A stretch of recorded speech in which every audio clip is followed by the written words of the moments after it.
बिस्मिल्लाहिर्रहमानिर्रहीम। अस्सलाम वालेकुम। पाकिस्तान फ्रंट में सलमान हैदर।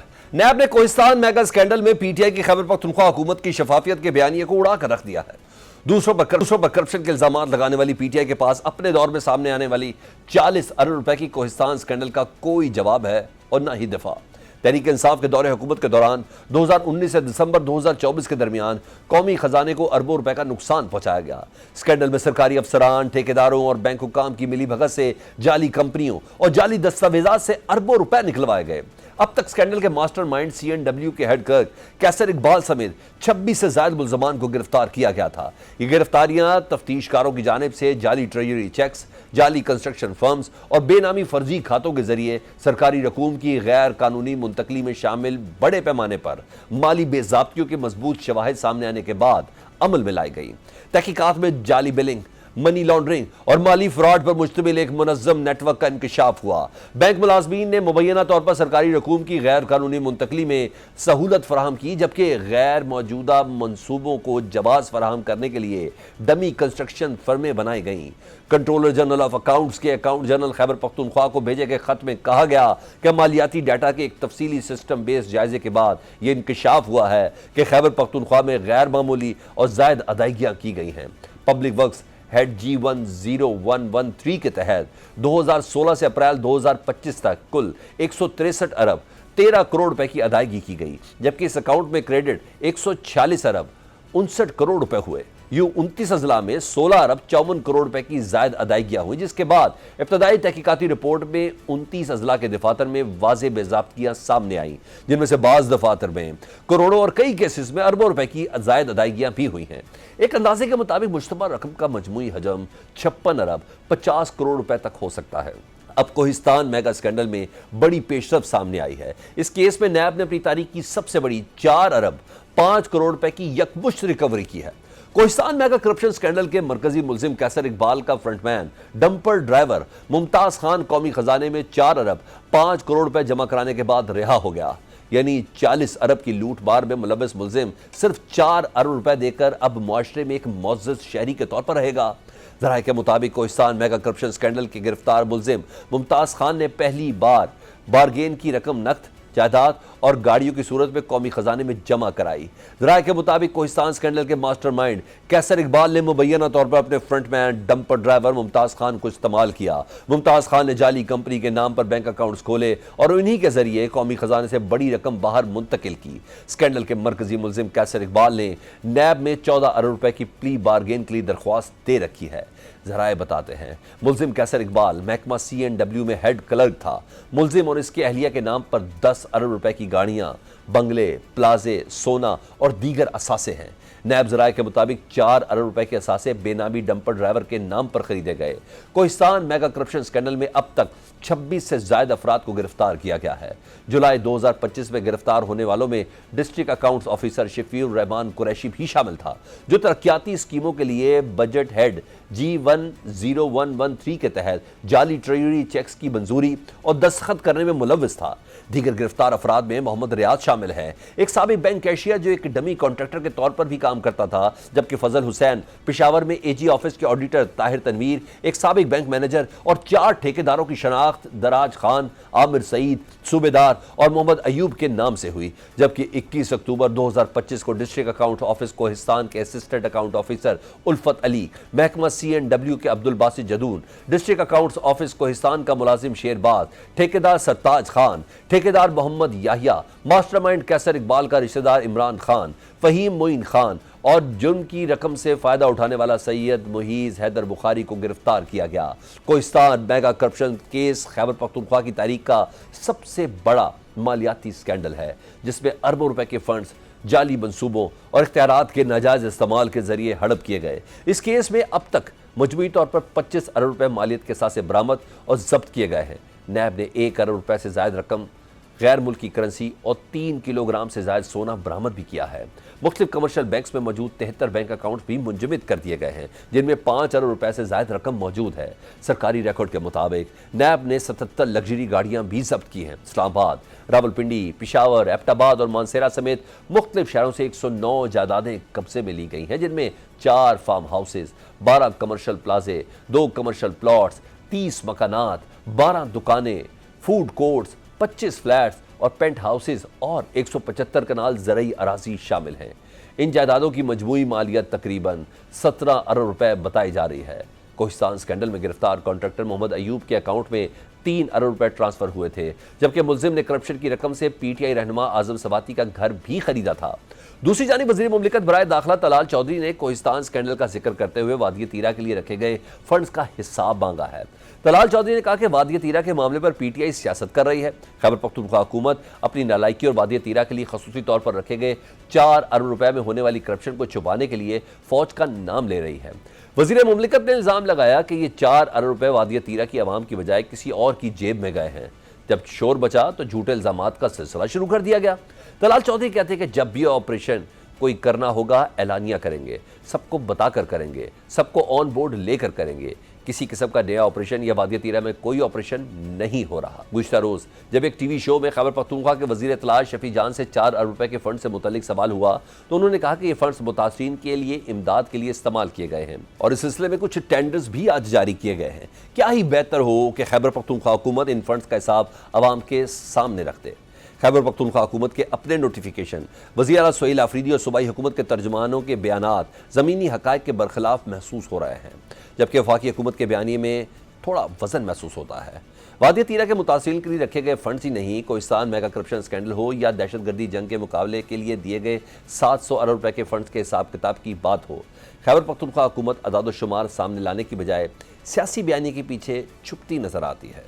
खैबर पख्तूनख्वा में सेफ सिटी प्रोजेक्ट का ना होना, सीटीडी का पूरी तरह से फ़ाल ना होना, ऐसे सवालात हैं जिनका पीटीआई की सूबाई हुकूमत के पास कोई मौसर जवाब नहीं है। खैबर पख्तूनख्वा हुकूमत इस सवाल का जवाब देने को भी तैयार नज़र नहीं आती कि शदीद मौसम की पेशगी वार्निंग्स और फंड्स मुख्तस करने के बावजूद 22 जनवरी तक वादिय तीरा की आवाम को बर्फबारी के रहमो करम पर क्यों छोड़ा गया। क्या सूबाई हुकूमत ने अब तक इस हवाले से कोई तहकीकात की है? अगर नहीं तो फिर ऑपरेशन का बयानिया क्यों बनाया जा रहा है, जिससे पाकिस्तान नहीं बल्कि मुल्क दुश्मन कुव्वतें फ़ायदा उठा रही हैं। पीटीआई और खैबर पख्तूनख्वा हुकूमत को चाहिए कि सियासी और ज़ाती मफादात को पसे पुश रख कर मुल्की मफाद पर वफाकी हुकूमत के हाथ मजबूत करे, और यही काम वफाकी हुकूमत को भी करना चाहिए कि पहले मुल्क है फिर हमारी सियासत। दूसरी जानिब district and session court Islamabad ने रियासती इदारों पर गुमराहकुन इल्जामात लगाने के केस में अदम हाजिरी पर वज़ीर आला सुहेल आफरीदी के नाकाबिले ज़मानत वारंट गिरफ्तारी जारी कर दिया है। अदालत ने वज़ीर आला खैबर पख्तूनख्वा सुहेल आफरीदी को गिरफ्तार करके पेश करने का हुक्म दिया। वज़ीर आला सुहेल आफरीदी के खिलाफ पीका एक्ट के तहत NCCIA ने मुकदमा दर्ज कर रखा है। सीनियर सिविल जज अब्बास शाह ने सुहेल आफरीदी के खिलाफ केस पर समाअत की। अदालत ने केस की समाअत 10 फरवरी तक मुलतवी कर दी है। कोहिस्तान मेगा करप्शन स्कैंडल पर बात कर लेते हैं सीनियर सहाफ़ी अरशद अजीज़ मलिक साहब, जो सबसे पहले इस केस को मंजर आम पर लाए थे। अरशद साहब, आज इस केस में नैब ने सबसे बड़ी यकमुश्त रिकवरी की है, तकरीबन 4 अरब 5 करोड़ रुपए की रिकवरी है। इस हवाले से आपके पास मजीद क्या अपडेट्स हैं, ज़रा बताइएगा, क्योंकि अभी पैसा तो बहुत ज़्यादा फंसा हुआ है। बहुत शुक्रिया। एक तो ये था कि जब 40 अरब का स्कैम आया तो इसमें इन्वेस्टिगेशंस हुई तो मालूम ये हुआ कि इसके अंदर बड़ी फेक किस्म की कंपनियां बनाई गई थी। जब उन कंपनियों को देखा गया तो उसमें एक मुमताज कंस्ट्रक्शन के नाम से, यानी मुमताज कोई शख्स था, उसके नाम से कंपनी थी। उसके अंदर काफी ज्यादा जो थे पैसे गए थे वहां पे। तो जब चेक किया गया तो मालूम ये हुआ कि ये बंदा जो है, मैंने अपने सोर्सेज से पहले मालूमात की तो मुझे ये पता लगा कि ये तो बंदा वहां पे डंपर ड्राइवर है। तो मुझे खुद यकीन नहीं आ रहा था। फिर मैंने वहां पे लोकल लोगों से पूछा कि भाई ये मुमताज कौन है, तो उन्होंने बताया कि ये ट्रक चलाता है और इसका एक भाई है जो CNW में वहां पे मुलाजिम है क्लास 4 में। तो वहां से फिर ये सूरत हाल हुई कि नैब ने भी इसमें इन्वेस्टिगेशन वगैरह की तो पता ये लगा कि इसके अकाउंट में कोई 4 अरब से ज्यादा जो पैसे थे वो यहाँ पे गए। अब ये सारा जो सिस्टम जैसा बनाया गया था कि 40-50 के करीब कंपनियां बनाई गई फेक। अब ये जो फेक कंपनी थी किसी ना किसी के नाम पे होनी थी। तो ये मुमताज जो है ये एक्चुअली फ्रंट मैन था वहां पे। CNW का जो एक क्लर्क था जो कि मास्टरमाइंड था इस तमाम सूरत हाल का, उसने चूंकि कंपनियां बनाई थी और उसने इनका जो नाम इस्तेमाल किया था, यानी ये उनके फ्रंट मैन थे। तो वो भी गिरफ्तार है। इसके साथ साथ ये मुमताज ड्राइवर के साथ जो कैसर था वहां पे CNW क्लर्क, वो भी गिरफ्तार है। इस वक्त तकरीबन ना कोई 36 के करीब लोग गिरफ्तार हैं। 30 अरब के करीब जो असासे हैं, जो अकाउंट्स हैं, वो फ्रीज हैं और ये तफ्तीश चल रही है। इसी तरह ये जो रिकवरी की आपने बात की, तो बिल्कुल ये एक बहुत मेगा रिकवरी है, लेकिन मेरा ख्याल में कि आने वाले दिनों में आपको इससे बड़ी रिकवरियां भी नजर आएंगी। तो मैं समझता हूँ कि नैब ने इस केस को बड़े अच्छी तरीके से उसकी तफ्तीश की है, तहकीकात की हैं और जो लोग हैं उनको गिरफ्तार किया है। अरशद अजीज साहब, ये बताएं कि जब ये करप्शन हो रही थी उस वक्त communication and work CNW department में ये वजारतें किसके अंडर थी, और क्या इस मिनिस्टर से भी कोई पूछगिछ हुई? आखिरी मिनिस्टर जो थे वो सोहेल अफरीदी साहब थे। जब ये इन्होंने अली अमीन गंडापुर साहब वजीर आला बने तो ये उस वक्त इनके पास था। तो उससे पहले चूंकि महमूद खान साहब की गवर्नमेंट में थे तो उसमें मुख्तलिफ लोग इसके रहे, लेकिन ये सारा मिली भगत से हुआ है, ये एक इदारा नहीं कर सकता। अगर आप ये कहते हैं कि CNW वाले खुद कर रहे थे तो ऐसा कभी नहीं हो सकता, क्योंकि जब पैसे निकलते हैं तो बैंक को भी पता होता है, एजी ऑफिस के लोगों को डेली पता लगता है कि कहाँ से कितने पैसे निकल रहे हैं।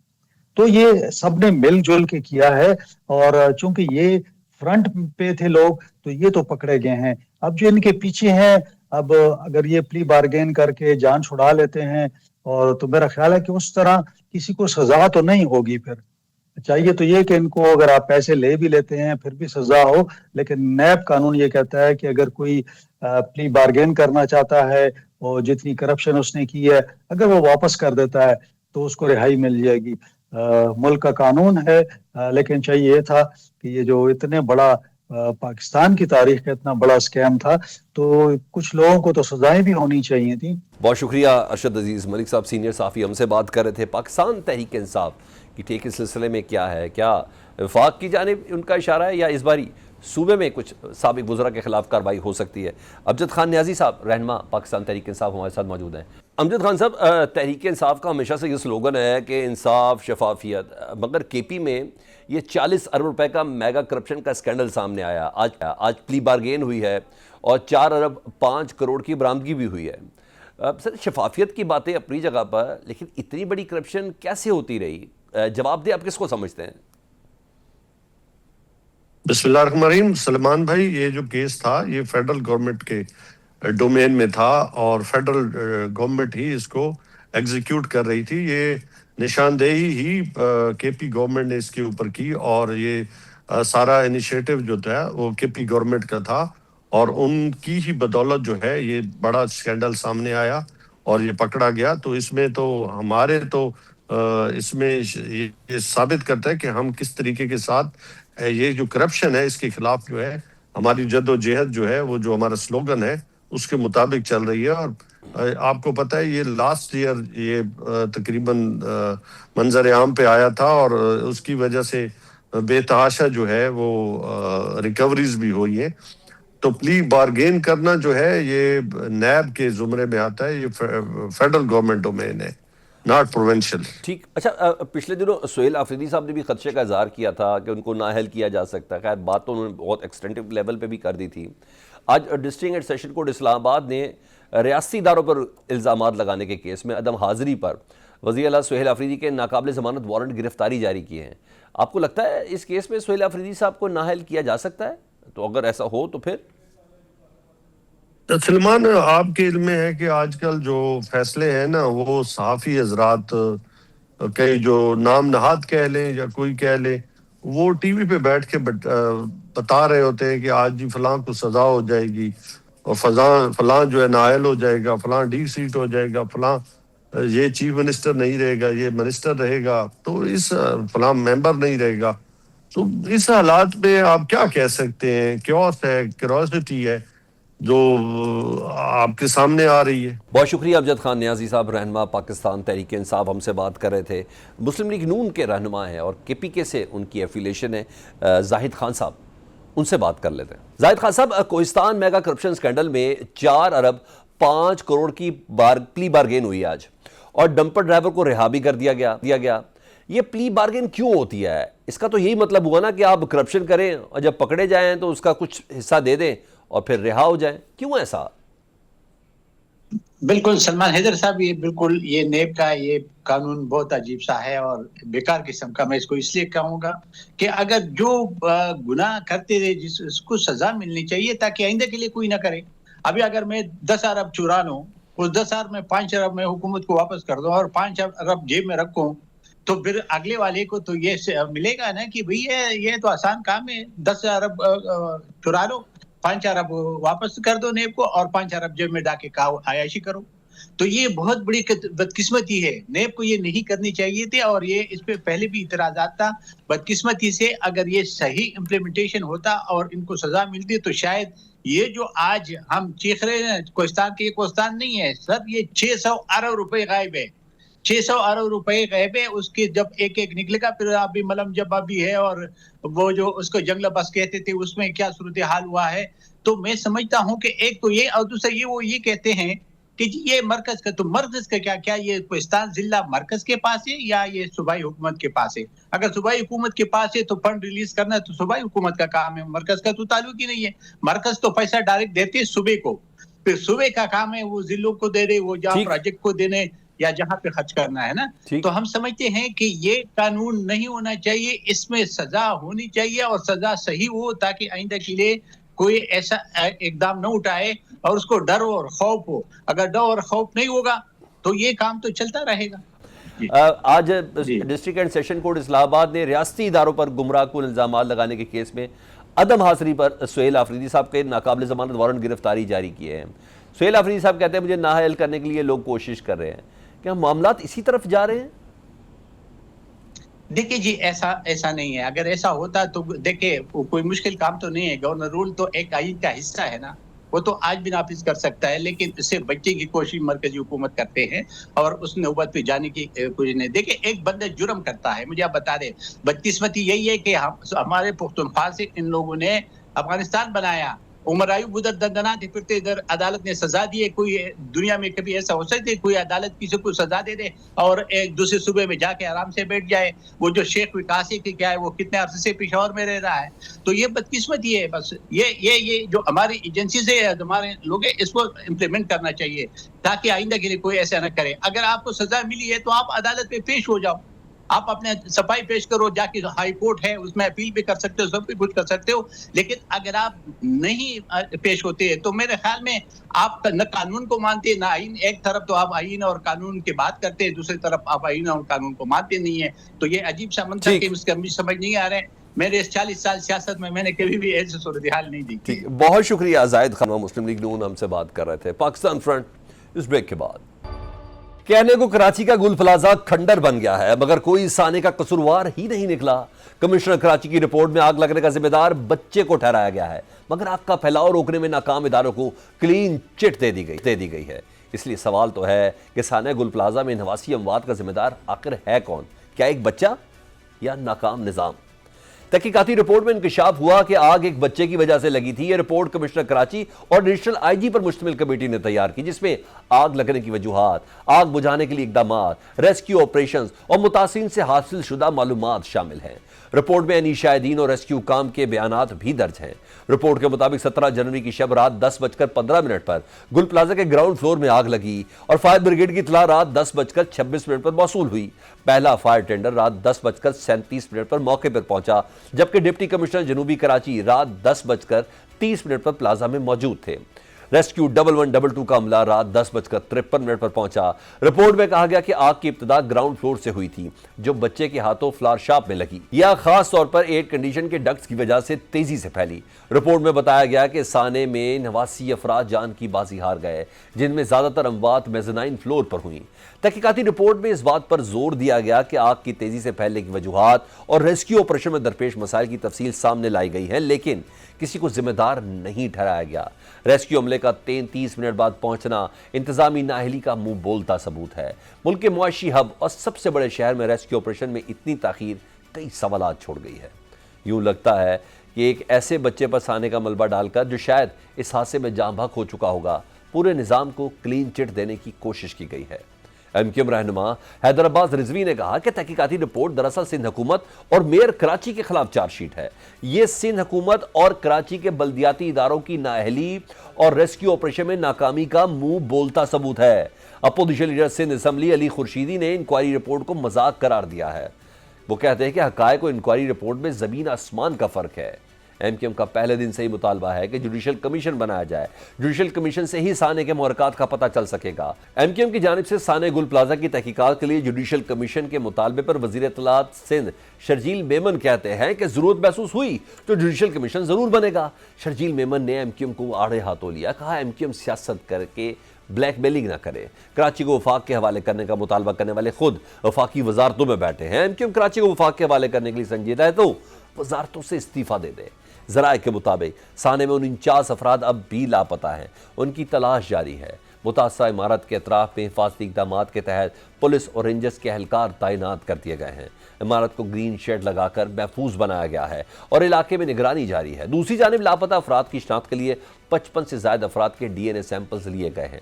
اب تک 24 افراد کی شناخت مکمل ہو چکی ہے، جن میں 17 کی شناخت DNA کے ذریعے ہوئی، جبکہ 7 افراد کی شناخت فوری طور پر کی گئی تھی. تاہم کچھ باقیات کا DNA سیمپل حاصل کرنا مشکل ہے، جس کے باعث ان کی شناخت میں وقت لگے گا.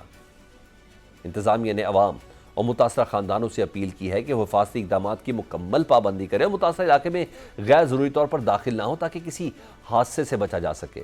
عمارت کے ملبے کو مکمل ہٹانے یا منہدم کرنے کا حتمی فیصلہ SBCA کے ماہرین ہی کریں گے. سانے گل پلازا کی تحقیقاتی رپورٹ پر بات کر لیتے ہیں سابق میئر کراچی MQM کے رہنما وسیم اختر صاحب سے. وسیم اختر صاحب، سانے گل پلازا کی جو تحقیقاتی رپورٹ آئی اس پہ تو کچھ مزید سوالات آ گئے نا. وہ قصوروار ایک بچے کو ٹھہرایا گیا ہے. آپ کیا سمجھتے ہیں کہ سانے گل پلازا کا قصوروار ایک بچہ ہے، یا یہ سندھ حکومت یا کراچی کی دیگر سیاسی جماعتیں جنہوں نے کراچی پر حکومت کی مگر عوام کو تحفظ نہیں دے سکے؟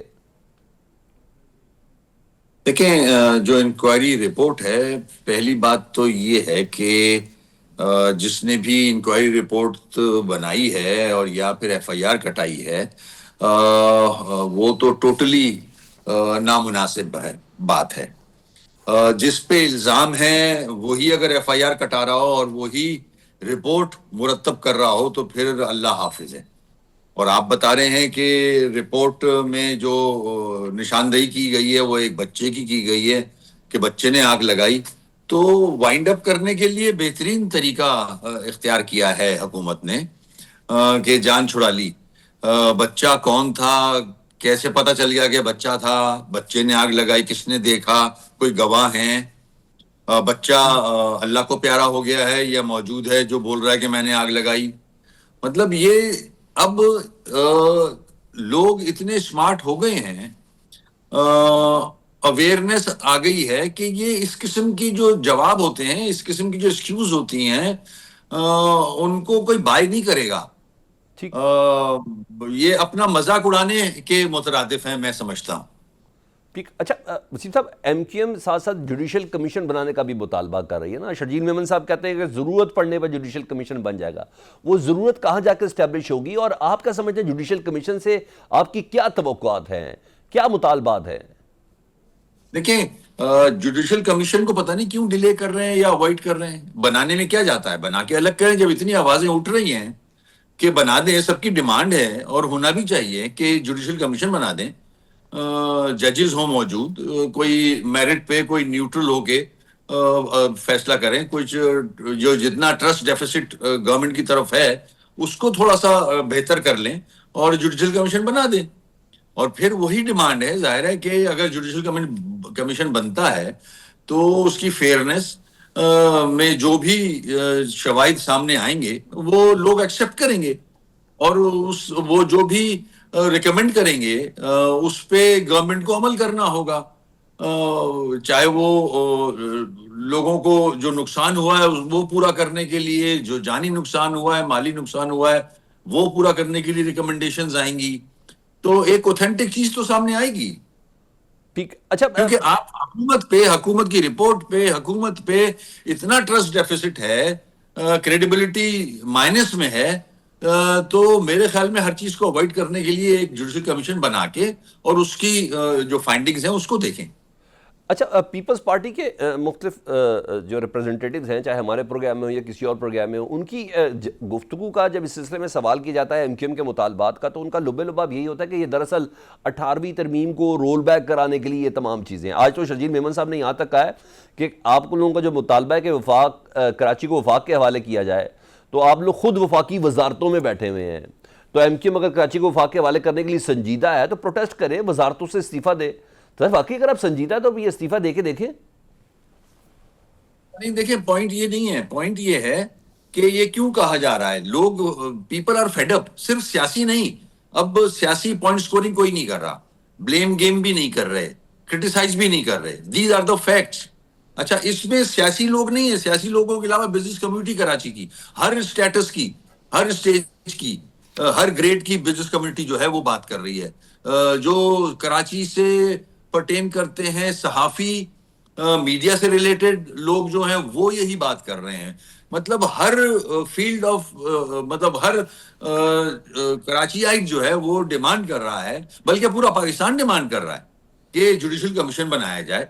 اور جو فیکٹس ہیں، لائک آپ صوبے کو وفاق کے حوالے کر دیں، یہ تو لوگوں کی سوچ ہے جو سامنے آ رہی ہے.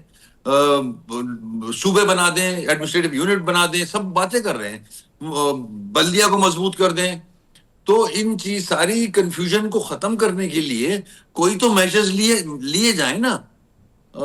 کیونکہ ایک چھوٹا پیریڈ نہیں ہے. 2 سال نہیں ہوئی ہے حکومت کو، پیپلز پارٹی کی حکومت کو. 3 سال نہیں ہوئے ہیں، 18 سال ہوئے ہیں. 18 سال میں ہزاروں ارب روپے کا بجٹ بھی ہے. تو یہ ساری چیزیں دیکھتے ہوئے اب لوگ، اچھا پھر جو حالات ہیں شہر کے، گیس نہیں ہے، پانی نہیں ہے، بجلی نہیں ہے، کچرے کا انبار ہے، سڑکوں کا برا حال ہے، کوئی پروجیکٹ تکمیل پہ ہوتا جاتا ہی نہیں ہے، سارا انبار وفاق پہ ڈال دیا جاتا ہے. تو آپ تو خود بھی وفاق میں ڈال رہے ہو. اور دوسری بات یہ، اگر پیپلز پارٹی کو کرٹیسائز نہیں کرنا چاہیے لوگوں کو کہ آپ سیاست کر رہے ہو. کوئی سیاست نہیں کر رہا. اس کی وجہ ہے، ایک تو 18 سال، دوسرا آپ بھی 2008 سے 13 تک آپ بھی وفاق میں بھی تھے، صوبے میں بھی تھے، جب بھی آپ نے کچھ نہیں کیا نا. ٹھیک ہے. تو اچھا، اب وسیم اختر صاحب، آپ سمجھتے ہیں کہ موجودہ کنڈیشن میں آپ لوگ اتنے مضبوط ہیں وفاق کے اندر کہ آپ کی بات مان لی جائے؟ کیونکہ سادہ اکثریت تو مل چکی ہے مسلم لیگ نون کو، اور شہباز شریف صاحب کی حکومت پیپلز پارٹی کے ووٹوں سے بنی ہے. اس بات کو بار بار کہا جاتا ہے، ریلائز بھی کرایا جاتا ہے. اگر یہ وفاق، کراچی کو وفاق کا سپورٹ کرنا ہو یا جیسا کوئی اور چیز ہو، تو شہباز شریف صاحب آپ اتنے مضبوط ہیں کہ آپ کا یہ مطالبہ مان لیں گے؟ اور وہ کیوں چاہیں گے اپنے آپ کو انسٹیبل کرنا؟ سر بالکل میں ایگری کر رہا ہوں آپ سے. وفاق میں جو لوگ بیٹھے ہیں، including Peoples Party and Noon, they are not bothered کہ کراچی میں کیا ہو رہا ہے، لوگ کتنے مشکل میں ہیں. ان کا کوئی انٹرسٹ نہیں ہے. یہ وہاں سے کچھ بھی ہونے نہیں جا رہا. اگر ہوتا تو یہ کتنی دفعہ حکومتوں میں آئے ہیں، 3 دفعہ پرائم منسٹر بنے ہیں. کیا نہیں کیا انہوں نے؟ شہر کو حال تو دیکھیں، پورے صوبے کا حال تو دیکھیں، پورے ملک میں کرپشن تو دیکھیں. تو میں تو نہیں ایکسپیکٹ کر رہا کہ خدا مطلب وفاق میں چلا جائے گا تو پتہ نہیں کیا کوئی 4 چاند لگ جائیں گے. وفاق میں تو رہا ہے بہت دفعہ. دونوں حکومتیں سر وفاق ایک میں رہی پروجیکٹ ہی ہیں. نہیں بنا سکے. گرین لائن پروجیکٹ کراچی میں وفاق نے شروع کیا تھا نا، آج تک مکمل نہیں ہوا. میں وہی بول رہا ہوں. دیکھیں، ان کو تو کم از کم تھوڑی سی شرمندگی تو ہونی چاہیے نا. لاہور کو دیکھیں، وہ جو خاتون ہیں CM صاحبہ، وہ فیسٹیوٹیز کر رہی ہیں اپنا لاہور میں. بسنت ہونے والی ہے، ویدر کو انجوائے کرا رہی ہیں عوام کو. لوگ خوش ہیں، خوش و خرم ہیں. پلان کر رہے ہیں کہ بسنت ہوگی اور اچھا سب انجوائے کریں گے. اور ہمارا صوبہ سوگ میں ہے. کسی کے یہاں سویم ہے، کسی کے یہاں 40واں ہے، کسی کے یہاں برسی ہے. ہمارے یہاں یہ حال ہے اس شہر میں. تو یار کچھ مطلب یہ صرف پیپلز پارٹی نہیں، یہ جو وفاق میں پرائم منسٹر صاحب ہیں، ان کی پارٹی ہے، ان کو بھی کچھ شرمندگی تو ہونی چاہیے نا کہ کراچی کے لوگ چیخ رہے ہیں، زخمی ہیں، مر گئے ہیں. ٹرکوں کے نیچے آ کے 100 سے زیادہ لوگ مر گئے، گٹر میں ڈوب کے، بجلی کے کرنٹ لگ کے بارش میں. مطلب اب کب تک یہ ہم لوگ ایکسپلین کرتے رہیں گے؟ کیا ان کو پتہ نہیں ہے؟ اور پھر یہاں سے ٹیکس جاتا ہے، کراچی پیسے دیتا ہے، وفاق چلتا ہے، صوبہ تو پورا چلتا ہی کراچی سے ہے. تو مگر مجھے کوئی امید نہیں ہے کسی سے. ہم as a political party MQM کی بات کر رہا ہوں، کہ اس کو آواز تو ریز کرنی چاہیے، وہ کر رہی ہے، اور اس آواز کو تو ریز رکھنا چاہیے کیونکہ بہت ہو گیا. دیکھیں نا، اگر 1 سال ہوا ہوتا گورنمنٹ کو تو ہم بولتے چلے انشاءاللہ اگلے سال ٹھیک کر لیں گی، ابھی تو آئے ہیں، ابھی محنت کر رہے ہیں سب لوگ. وہ بھائی 18 سال ہو گئے، ٹھیک بس کر دیں. ٹھیک، بہت شکریہ وسیم اختر صاحب کراچی. وہ بتا رہے تھے کہ اس رپورٹ کے اصل جو مندرجات ہیں اس کے اندر کم از کم اس آگ کی وجہ تو ڈسکس ہوئی، لیکن ذمہ داروں کا تعین بالکل نہیں ہو سکا. پاکستان فرنٹ اس بریک کے بعد. مشرق وسطیٰ میں کشیدگی ایک بار پھر شدت اختیار کر گئی ہے، جہاں امریکی بحری بیڑے کی ابنائے ہر مزاحمت اور ایران کے فوری رد عمل نے خطے کے سیاسی اور فوجی توازن کو ہلا کر رکھ دیا ہے. ایران نے 3 روزہ فوجی مشقوں کا اعلان کرتے ہوئے ابنائے ہرمز کے قریب اپنی فضائی حدود 25,000 فٹ کی بلندی تک بند کر دی ہے. ایرانی پاسداران انقلاب نے خبردار کیا کہ اگر امریکی جہاز ایرانی سمندری حدود میں داخل ہوئے تو ان پر حملہ کیا جائے گا. اسرائیلی وزیراعظم بنیامین نتنیاہو نے ایران کو ایک بار پھر سخت وارننگ دیتے ہوئے کہا ہے کہ اگر ایران نے اسرائیل پر حملہ کیا تو اسے ایسا جواب دیا جائے گا جو اس نے پہلے کبھی نہیں دیکھا ہوگا. ادھر سعودی عرب نے بھی واضح کیا ہے کہ وہ ایران کے خلاف کسی بھی کارروائی کے لیے اپنی فضائی حدود یا سرزمین استعمال کرنے کی اجازت نہیں دے گا، جس سے کشیدہ صورتحال میں مزید پیچیدگیاں پیدا ہو گئی ہیں. ایرانی صدر مسعود پزشکیان اور سعودی ولی عہد محمد بن سلمان میں ٹیلی فونک گفتگو ہوئی، جس میں خطے کی صورتحال پر تبادلہ خیال ہوا. ایرانی صدر نے ایک بار پھر اسلامی ممالک کے اتحاد پر بات کی. رائٹرز کے مطابق صدر مسعود پزشکیان نے کہا کہ اسلامی ممالک کا اتحاد خطے میں پائیدار سلامتی، استحکام اور امن کی ضمانت بن سکتا ہے. انہوں نے کہا ایران نے ہمیشہ عالمی قانون کے تحت جنگ روکنے کی کوششوں کا خیر مقدم کیا ہے. ایران اب بھی جنگ سے بچاؤ کے کسی بھی اقدام کا خیر مقدم کرتا ہے، لیکن امریکی دھمکیوں سے خطے میں عدم استحکام کے سوا کچھ حاصل نہیں ہوگا. سعودی ولی عہد محمد بن سلمان نے ایرانی صدر کو یقین دہانی کرائی کہ مملکت نہ اپنی فضائی حدود اور نہ ہی اپنی سرزمین کو ایران کے خلاف کسی بھی فوجی کارروائی کے لیے استعمال ہونے دے گی. سعودی پریس ایجنسی کے مطابق ولی عہد نے کہا کہ بات چیت کے ذریعے مسائل کا حل ہی خطے میں امن، سلامتی اور استحکام کو فروغ دے سکتا ہے. ایرانی صدر مسعود پزشکیان نے سعودی عرب کے اس موقف کا خیر مقدم کرتے ہوئے مملکت کی جانب سے ایران کی خود مختاری کے احترام پر شکریہ ادا کیا ہے. دوسری جانب ایران نے ابنائے ہرمز کے قریب 3 روزہ لائیو فائر فوجی مشقوں کا نوٹس جاری کیا ہے، جس کے مطابق یہ مشقیں 27 تا 29 جنوری تک 5 نوٹیکل مائل کے دائرے میں انجام پائیں گی. اس دوران 25,000 فٹ تک کی بلندی میں پروازیں ممنوع قرار دی گئی ہے اور یہ علاقہ خطرناک قرار دیا گیا ہے. دوسری جانب ایران کی پاسداران انقلاب نے سخت موقف اختیار کرتے ہوئے کہا کہ اگر امریکی جہاز ایرانی سمندری حدود میں داخل ہوئے تو ان پر حملہ کیا جائے گا. دوسری جانب USS ابراہم لنکن کے بعد ایک اور بحری بیڑا جارج واشنگٹن ایران کی طرف روانہ کر دیا گیا ہے. صدر ٹرمپ نے کہا ہے کہ ایک امریکی بحری بیڑا ایران کی جانب بڑھ رہا ہے. امید ہے کہ ایران امریکہ کے ساتھ کسی معاہدے پر آمادہ ہو جائے گا. ایک انٹرویو میں صدر ٹرمپ نے دعویٰ کیا تھا کہ ایران امریکہ کے ساتھ معاہدہ کرنا چاہتا ہے. انہوں نے کہا کہ سفارتکاری اب بھی ایک آپشن ہے. ایران کئی بار معاہدے کے لیے رابطہ کر چکا ہے، لیکن ایرانی وزیر خارجہ عباس عراقچی نے صدر ٹرمپ کا دعویٰ مسترد کرتے ہوئے کہا ہے کہ ایران نے امریکہ سے مذاکرات کی کوئی درخواست نہیں کی ہے. عباس عراقچی نے کہا کہ حالیہ دنوں میں ان کا امریکی خصوصی ایلچی اسٹیو وٹکاف سے کوئی رابطہ نہیں ہوا، تاہم ایران ثالثی کرنے والے ممالک سے رابطے میں ہے جو مشاورت کر رہے ہیں. دوسری جانب پاسداران انقلاب کی جانب سے جاری بیان میں کہا گیا کہ امریکی صدر بیانات زیادہ دیتے ہیں، تاہم جنگ یا امن کا فیصلہ بیانات سے نہیں بلکہ میدان میں حالات طے کریں گے. ایسے میں اسرائیلی وزیر اعظم نتنیاہو خطے میں امن کی راہ میں بڑی رکاوٹ بنتے جا رہے ہیں. نتنیاہو صدر ٹرمپ کی امن کی کوششوں کو سبوتاژ کرنے کے لیے جلتی پر تیل کا کام کر رہے ہیں. وہ ٹرمپ کے بورڈ آف پیس کو فعال ہونے سے پہلے ہی فیل کرتے دکھائی دے رہے ہیں. نتنیاہو کے مطابق فلسطینی ریاست کے قیام سے متعلق باتیں ہوتی رہی ہیں، مگر ایسا نہ ماضی میں ہوا ہے نہ ہی آئندہ ہونے دیا جائے گا.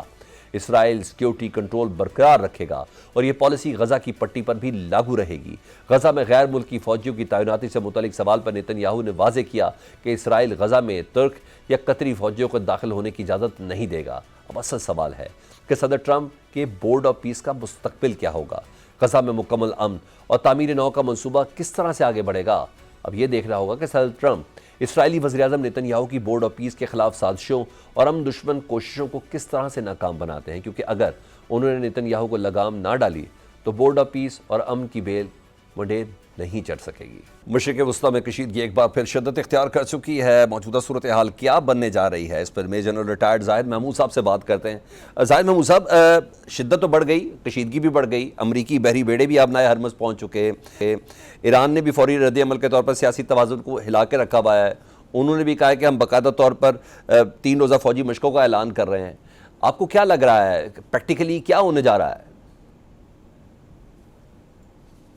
بسم اللہ الرحمن الرحیم. سلمان اس وقت تو یہ $1 ملین کوشچن ہے کسی بھی ڈیفنس اینالسٹ کے لیے with president Trump in the chair کہ وہ کیا کرنا چاہ رہے ہیں اور کیا نہیں کرنا چاہ رہے. بہرحال جو اس وقت انوائرمنٹ ہے وہاں پہ وہ بڑی وولٹائل ہے جی. اٹس ویری ڈینجرس پورے نہ صرف مڈل ایسٹ کے لیے بلکہ ساؤتھ ایشیا اور پورے یہ انٹرنیشنل جو ہے نا ایک سسٹم کو ہلائے گا اگر لانگ ڈرون کوئی وار نکلتی ہے ایران کے خلاف امریکہ کی طرف سے.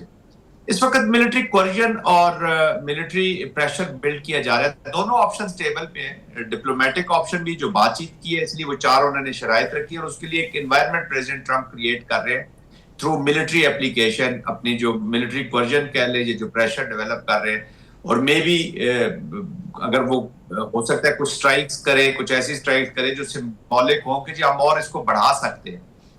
پھر غازہ کی بھی ایک سچویشن ہے تو غازہ کے ساتھ ساتھ اس کا شروع ہو جانا ایک کہتے ہیں وہ ایک کام ابھی ختم نہیں ہوا تو آپ ایک نیا کام شروع کر دیتے ہیں جس جو پھر اپریہنشنز کر دیتے ہیں, خاص طور پہ اسٹیبلش کر دیتے ہیں apprehension in the Arab world and Muslim world کہ ایک غازہ کا ہم نے سسٹم شروع کیا اس کو ہم نے ایک لاجیکل اینڈ پہ پہنچائے بغیر ایک اور نیا کانفلکٹ جو ہے وہ جنم لے رہے.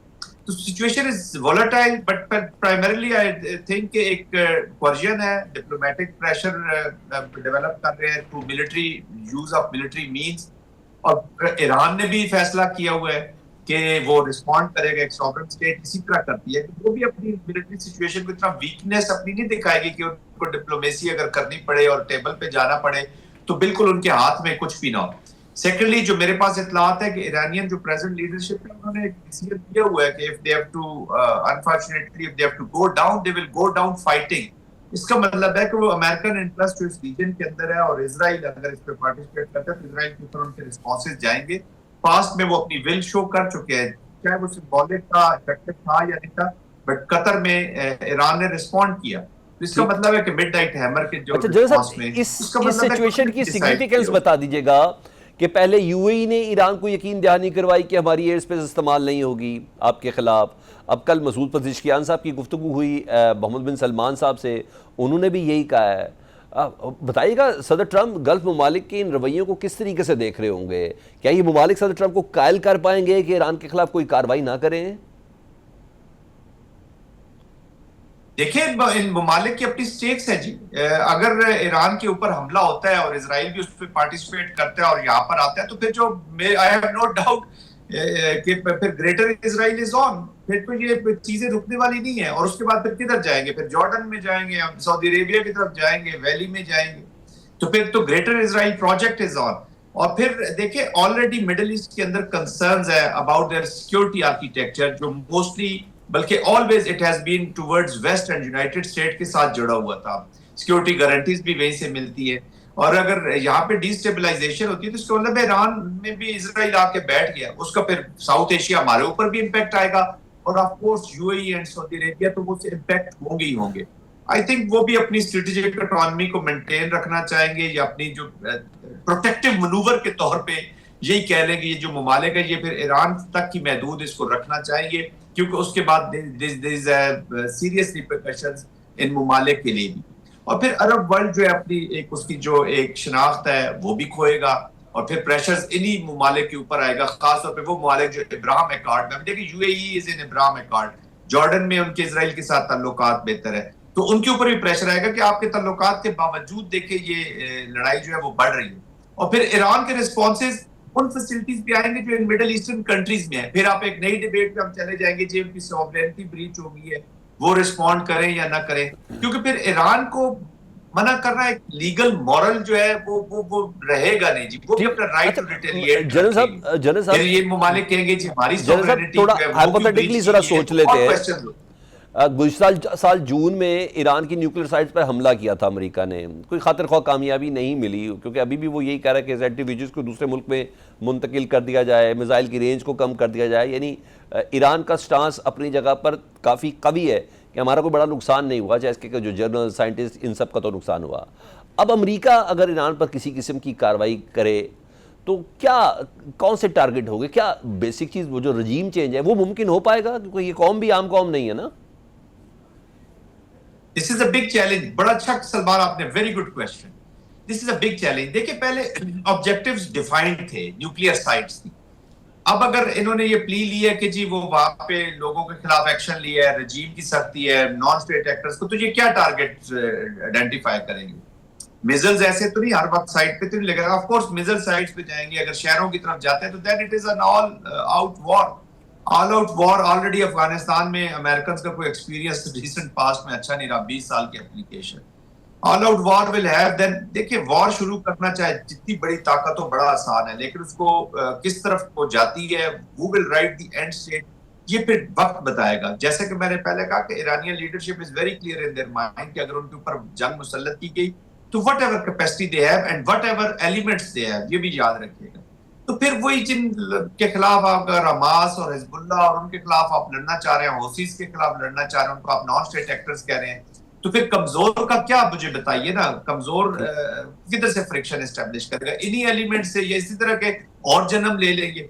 हम रिसेंट पास्ट में देखते आए हैं सलमान, आपने भी ऑब्जर्व किया होगा कि हर 4-5 साल 10 साल के अंदर अंदर एक नई ऑर्गेनाइजेशन जन्म ले लेती है, नए लोग सामने आ जाते हैं, रेजिस्टेंस रहती है. ये आजादी बड़ी डिफरेंट चीज है, अपनी ऑटोनॉमी बड़ी डिफरेंट चीज है. उसके लिए फिर रेजिस्टेंस कहीं ना कहीं से शक्ल अख्तियार करती रहेगी. मैं तो हैरान हूं इजराइल की पॉलिसीज के ऊपर कि वो कहता है जी मैं 2 स्टेट सोल्यूशन भी नहीं होने दूंगा, इजरायली फलस्तीनियन स्टेट भी नहीं बनने दूंगा. आप कैसे अपनी आने वाली नस्लों को एक परमानेंट एनिमिटी में छोड़ के जा सकते हैं? आप सारे मुसलमान या उस रीजन के मुसलमानों को खत्म तो नहीं कर सकेंगे ना. ठीक है. तो I think this is hubris approach उनकी जो है वो उनको कहीं का भी नहीं लेके डूबेगी. मगर जनरल साहब गजा के रास्ते में नेतन्याहू साहब रुकावट है, जैसे भी आपने बोला. इस दौरान बोर्ड ऑफ पीस भी तश्कील पा चुका है. पाकिस्तान किस पोजीशन पर खड़ा है? क्योंकि नेतन्याहू कहता है फलस्तीनी रियासत के काम से मुताल्लिक जो बातें हो रही हैं ना ऐसा माजी में हुआ है ना आइंदा होने दिया जाएगा. तो फिर पीस ऑफ बोर्ड का क्या मुस्तकबिल है? पाकिस्तान किधर स्टैंड करता है? I think peace of board को सलमान इस कॉन्टेक्स्ट में लें कि पाकिस्तान जैसे मुल्क ने और तमाम ममालिक ने ये निकले हैं यूटोपियन इल्यूजन से बाहर आए हैं. देखें ना, क्या मुस्लिम वर्ल्ड की बात कर ले या अरब वर्ल्ड की बात कर लें, चाइना की बात कर ले, रशिया की कर ले, यूरोप की कर ले, जो भी बोर्ड ऑफ पीस पे क्रिटिक हो रही है, ये मैं इसको कोई आइडियल अरेंजमेंट मैं भी नहीं समझता. बट ये एक कहते हैं ना स्ट्रेटेजिक कंपल्शन थी पाकिस्तान के ऊपर. तो बाकियों ने क्या कर लिया? हमने मुझे बताया ना, हमने 90,000 फलस्तीनियों की वो रोक ली जेनोसाइडल ऑपरेशन. किससे रोक ली?